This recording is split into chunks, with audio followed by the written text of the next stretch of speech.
Today's video is about calculating with centripetal force, which is specification point 107 on the regular A level and 91 if you're studying with international A level. So in this video, I'm going to be just doing some calculations, showing you how to use the equations for centripetal force and centripetal acceleration, and allowing you to do some problem solving. What I would suggest you do is either work with me or watch the video through first, and then work on the questions yourself, then watch the video through again, or you can pause the video when you see the question, have a go at it yourself, and then restart the video when you think you've solved the problem and you can check your answers against mine. So let's get started. Question says the photograph is of a roundabout in a children's playground, and here is the data that goes with it. Child of mass 20 kilograms. I like to label with the quantity. The distance from the center of the roundabout to the child is that. So that's going to be our radius. The maximum frictional force is this. So frictional force is going to be providing our centripetal force here, and that's the maximum we can have. We want the minimum time taken for one revolution. The first thing we need to do is we need to find out how much that maximum frictional force is. So we're going to use 0.35 times m times 9.81 to figure out what that is. And that is 68.67 newtons. The next step is to find an equation that is going to give us the time for one revolution. We know that the time for one revolution is a capital T. So there's a couple of steps here. We need an equation for centripetal force that's going to give us access to time period. And the one that we should use for this is m or omega squared, because we should know that omega is 2 pi over t. If that's news to you, go back through the further mechanics videos and find the part where we go through the equations.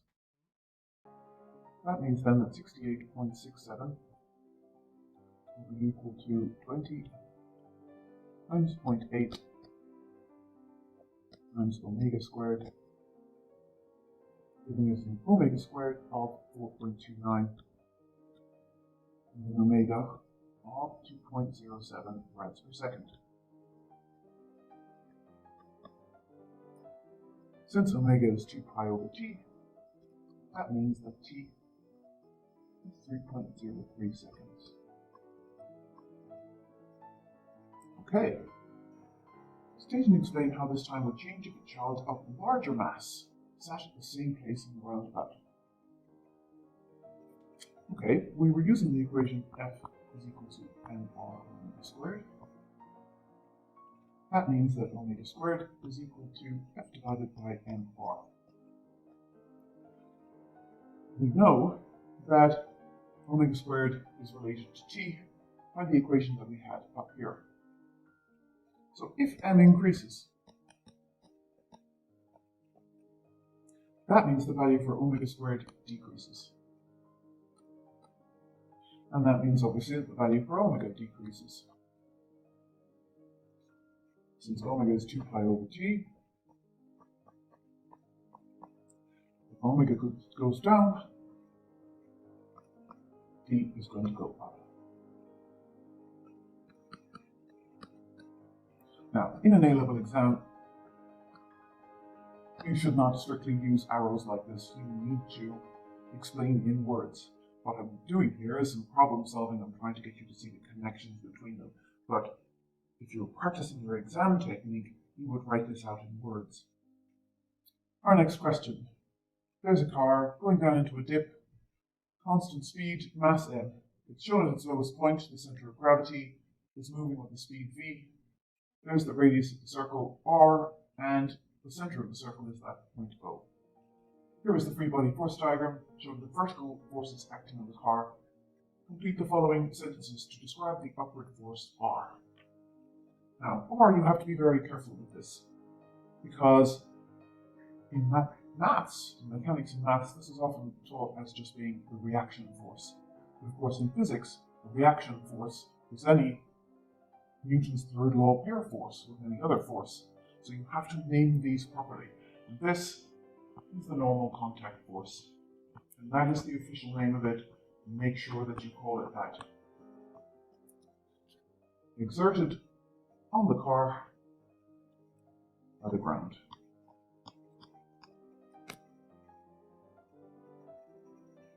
Now again, if you want to pause the video, work through the questions, please go ahead. Any calculation questions, I will be speeding up so that you can see the working through faster. For part B, 1, write down an expression for the acceleration of the car and its direction.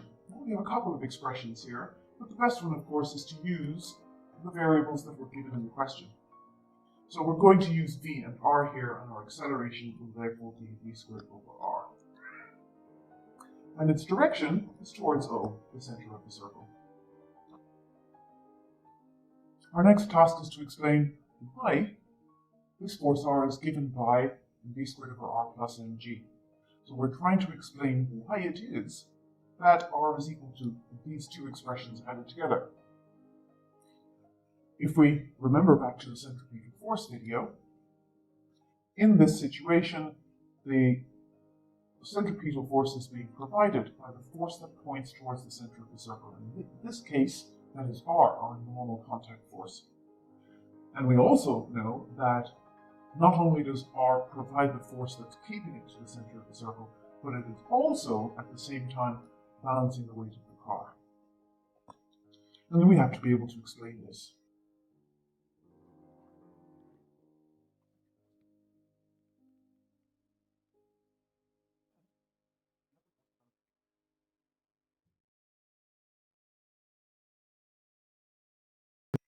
Since the centripetal force is mv squared over r, and weight is mg, that means r must be mg plus mv squared over r. Part C says, this is how r depends on v squared. There's the mass for one particular dip in the road. The question asks us to determine the gradient of the graph. The gradient of the graph is the change in y over the change in x. Okay, so if we look closely at the line, we then see that our change in y is going to be 16.5 minus the change in x, minus 11. Don't forget it is times 10 to the 3, so be very careful with graphs like this that you note what is on the axis. And then the difference in x is 400. So we have 16.5 minus 11 times 10 to the 3 over 400, giving us 5.5 times 10 to the 3 divided by 400, which is a gradient of 13.75. Then it says, hence or otherwise determine the radius of the path being followed. I'm going to go for hence rather than otherwise. Otherwise means you could use any equation that you wanted, but if you remember, we had r is equal to mv squared over r plus mg. And we could rearrange that to be r is m over r times v squared plus mg. That is in the form of y is equal to mx plus c, because you'll notice that r is on our y-axis and v squared is on our x-axis. That means that our gradient is going to be equal to m over r. So we have a value of 13.75 for our gradient. We were given the value of m as 120 at the top of the question. And when we cross multiply, we end up with an r of 81.5 meters. The classic Humpback bridge question. The diagram shows a car of 950 kilograms at the highest point x of the bridge. It's a vertical circle of radius 20 meters. Calculate the total upward force r of the road on the car when the car is stationary. So when the car is stationary, the upward force r, which is the normal contact force of the road on the car, is just going to be equal to mg. All we have to do is do that calculation. 950 times 9.81. which gives us a value of 9319.5. Second part of this question is when the car is passing point X at a speed of 12 meters per second. So we have to think about the forces on the car here. We know that the weight of the car acts downwards. That is towards the center of the circle. Now we know that the normal contact force, which they've labeled as R here, acts in the opposite direction. Because this is pointing towards the center of the circle, mg is going to be providing the centripetal force. R is only going to balance whatever remainder of mg is not being used for the centripetal force at the particular speed of the car. So that means if we find the centripetal force using our mv squared over r, 950 times 12 squared over 20 gives us a value for centripetal force of 6840 newtons. We know that when the car is stationary, we have 9,320 newtons as a reaction force to balance the weight.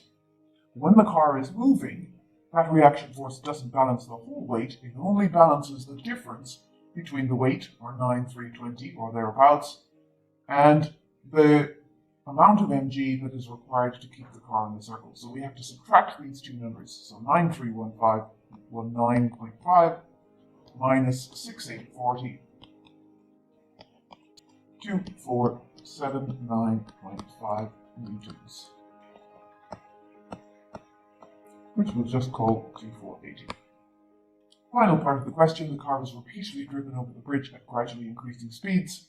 Above a certain speed, it loses contact with the road at x, y. As v increases, the centripetal force required also increases.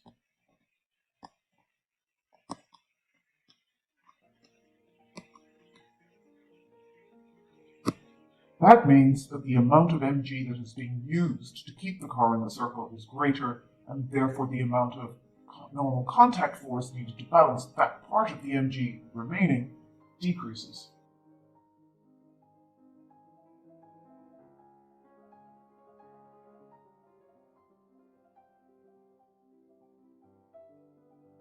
We're moving on to quite advanced questions now. This is a track for toy cars with a circular loop. The toy car is placed on the track at various heights up along here. It travels around the loop before leaving the track horizontally at X, so it goes around and comes out. The loop has a radius of r and the mass of the toy car is m. It is possible for a toy car to complete the loop without losing contact with the inside of the track. The minimum speed, the top of the loop, is given by this y. Okay, so minimum speed is going to be when mv squared over r is equal to mg. And that again is because mg is the force pointing towards the center of the circle, and so that is the force that is supplying the centripetal force. If mv squared over r is less than mg, then you're going to have some mg left over that is going to cause the car to fall off the inside of the top of the loop. So the minimum speed is going to be when those balance. You can have greater speed than that, but this is where you're going to ensure that the car stays in contact with the loop. If v increases above this, the normal contact force will come into play, which is fine. If v decreases below this, then we have excess mg, and the car falls. So mv squared over r is equal to mg. The m's will obviously cancel. Therefore, v squared over r is equal to g. V squared is equal to gr. And therefore, v is equal to root gr, as requested. The toy car just completes the loop without losing contact, so in doing that, we know that our speed is equal to the minimum speed. So the speed of the toy car at the bottom of the loop is about 3 meters per second, when r is 0.15 meters. Okay, so again, we're going to say mv squared over r is equal to mg. So we know that the v at the top of the loop is going to be equal to root gr. because in this situation, the equation we derived in part A is valid. We have to use energy here. The temptation, of course, is to use suvat, but suvat is only used when acceleration is constant, and when you go around in a loop like this, the acceleration is not constant. So, if in doubt, go for energy. So we've got half mv at the bottom squared is going to be equal to half mv at the top squared plus any energy it gained from coming down the loop, which will be given by gravitational potential energy. And of course, we can start making life a bit easier for ourselves here. We're going to start cancelling out the m, because the m is in each of the expressions here. And so we've got half vv squared is equal to half our root gr, and that is squared, so it's just going to be gr 9.81 times 0.15 plus mgh 9.81 times twice the radius of the circle.